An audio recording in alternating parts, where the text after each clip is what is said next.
Россияне хотят вернуть под свой контроль Херсон. Лукашенко обязался защищать территориальную целостность России, а украинцы создали ракету-дрон «Пекло» с дальностью полета в 700 километров.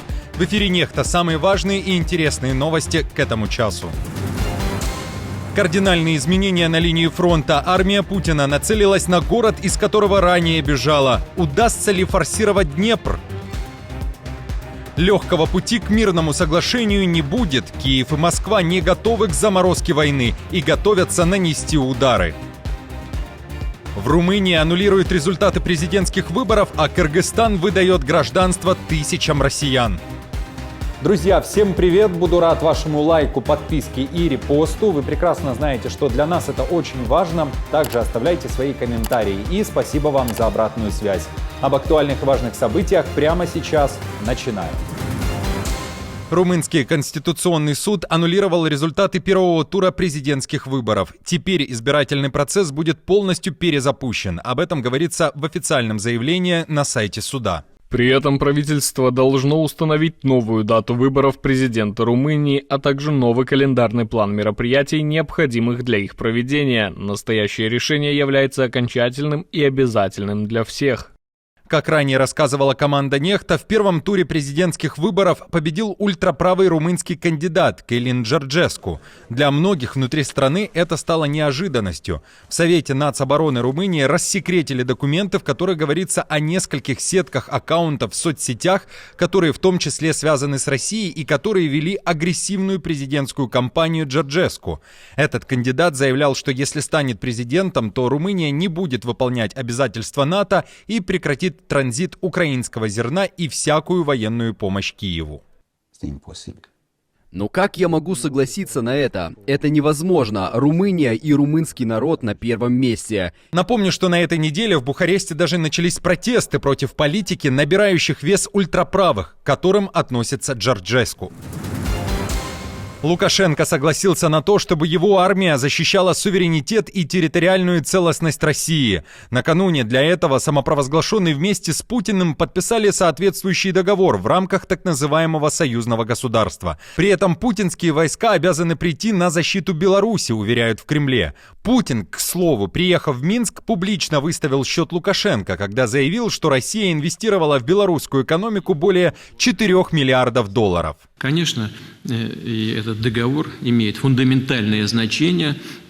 Один в сфере экономики, другой в сфере безопасности, так как он, этот договор о гарантиях безопасности, определяет взаимные союзнические обязательства по обеспечению обороны России и Белоруссии, причем, как уже мы говорили, с применением всех имеющихся сил и средств. Именно поэтому мы пошли на то, чтобы удовлетворить запросы Республики Беларусь и президента Беларуси в размещении на территории Беларуси тактического ядерного оружия. Лукашенко вновь просил у Путина дать ему орешник. В то же время так называемый госсекретарь Совета безопасности Беларуси Вольфович заявил, что Лукашенко выдали красную кнопку и ядерный чемоданчик. Напомню, в Москве и Минске уверяют, что на территории Беларуси размещено российское ядерное оружие. Что думаете о действиях Путина и Лукашенко и их бряцании оружием? Оставьте свое мнение в комментариях. Найти легкий путь к мирному соглашению между Москвой и Киевом будет трудно. Сейчас же Россия и Украина с опаской ожидают прихода Трампа в Белый дом. Он пока не имеет четкой стратегии, как завершить войну в Украине. А официальные заявления украинцев и россиян говорят, что прийти к компромиссу дело не из легких. Об этом пишет The Guardian. Авторы издания сообщают, что на Западе считают заморозку линии фронта в Украине прелюдией к переговорам, но ни одна из воюющих сторон пока не стремится к этому. Россия, потому что она продвигается вперед на поле боя, Украина, потому что опасается, что без реальных гарантий безопасности со стороны Запада замораживание линии соприкосновения просто даст России время перегруппироваться, прежде чем она предпримет новую атаку. The Guardian пишет, что несмотря на проблемы в Донецкой области, у ВСУ есть и остается козырь. Это территория Курской области. И этот участок российской территории может стать разменной монетой на будущих переговорах. Кстати, напомню, начался уже 5-й месяц, как ВСУ удерживают российское приграничье. О ситуации под Курском мы поговорили со спикером Украинской добровольческой армии «Юг». Я думаю, что Курский фронт доказал в очередной раз, что он выполняет те задачи, которые поставлены там перед нашими силами обороны. Нет вытеснения с территории Курской области. Как минимум 3 больших наступления Россия попыталась провести.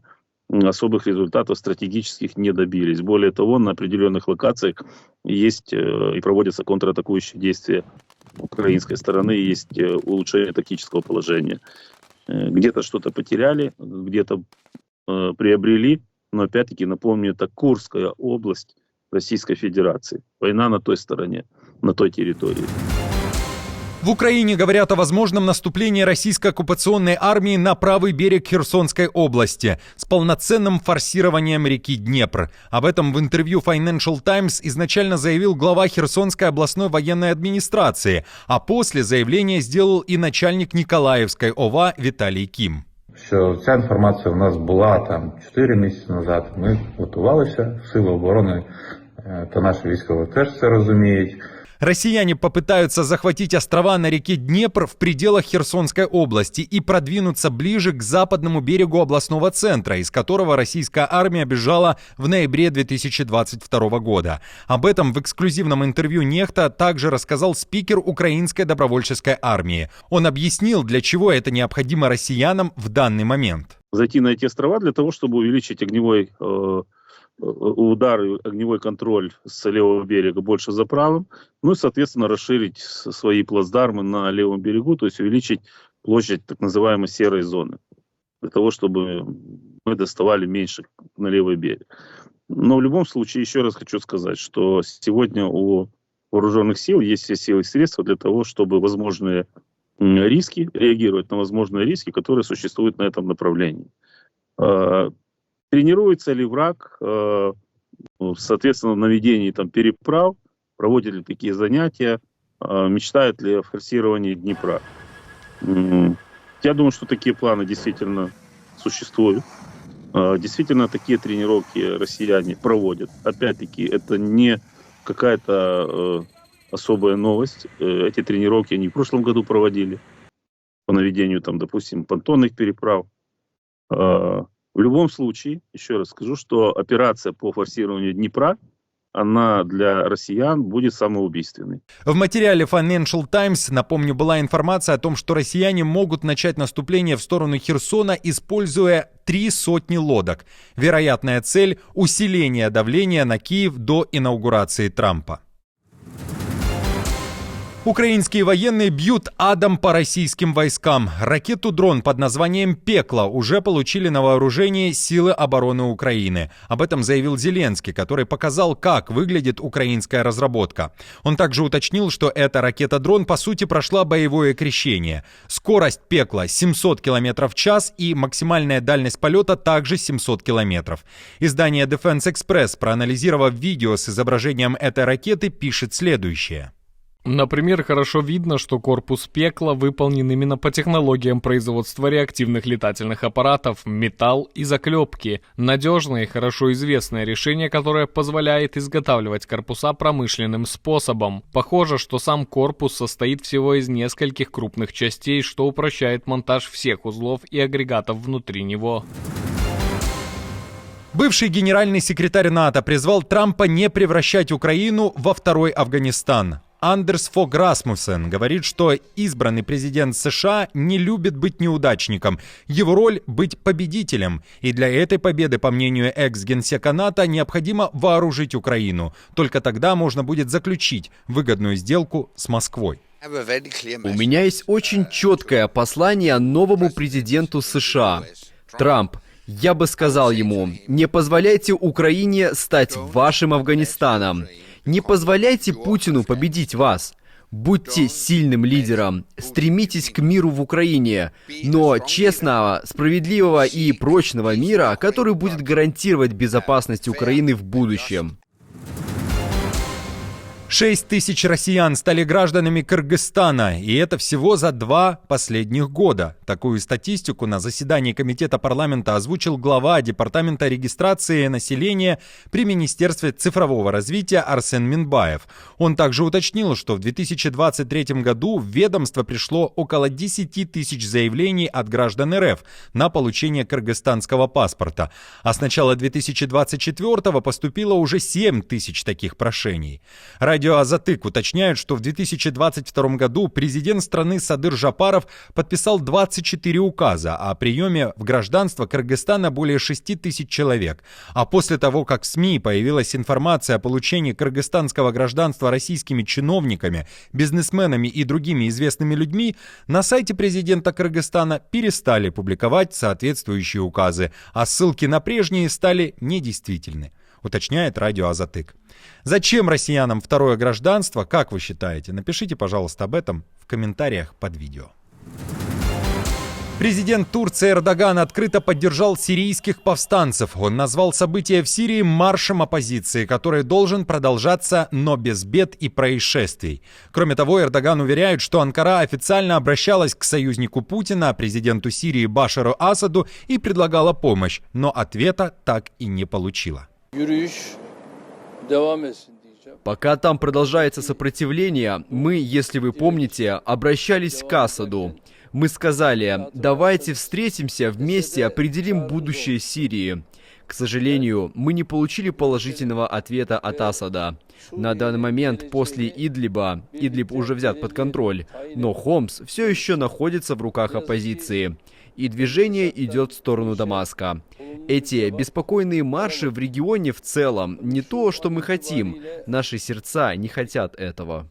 Помню, дипломатические ведомства Беларуси, Украины, России призвали своих граждан отказаться от поездок в Сирию, а тем, кто уже находится на территории этой страны, рекомендовали незамедлительно уехать. В США продолжают обсуждать рекордные взлеты курса биткоина. В последние дни он достиг исторических показателей, превысил отметку в $100 тысяч. После немного потерял, но тем не менее держится все еще на довольно высоком уровне.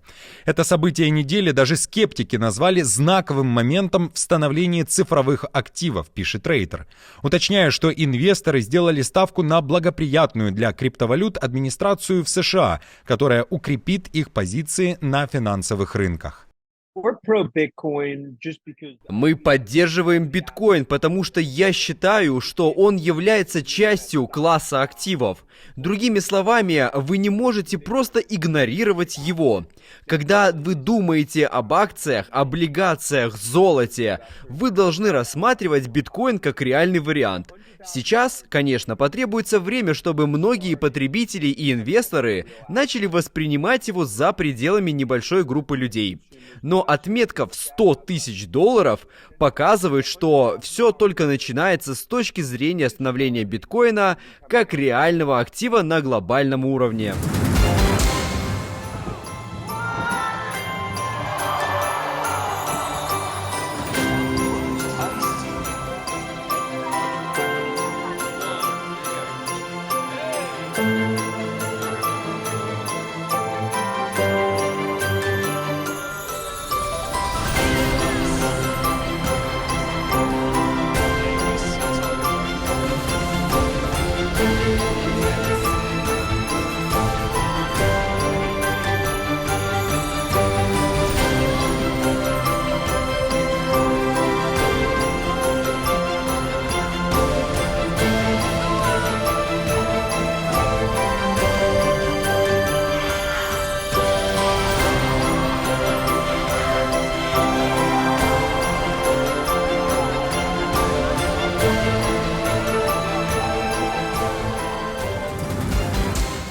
Друзья, на этом все. Не забудьте оставить свой лайк и комментарий. Мы же с командой продолжаем следить за самыми важными новостями. Оперативную информацию от Нехта ищите, как всегда, в наших телеграм-каналах или на платформе X. Спасибо вам за доверие и то, что остаетесь с нами. До новых встреч и хороших вам новостей.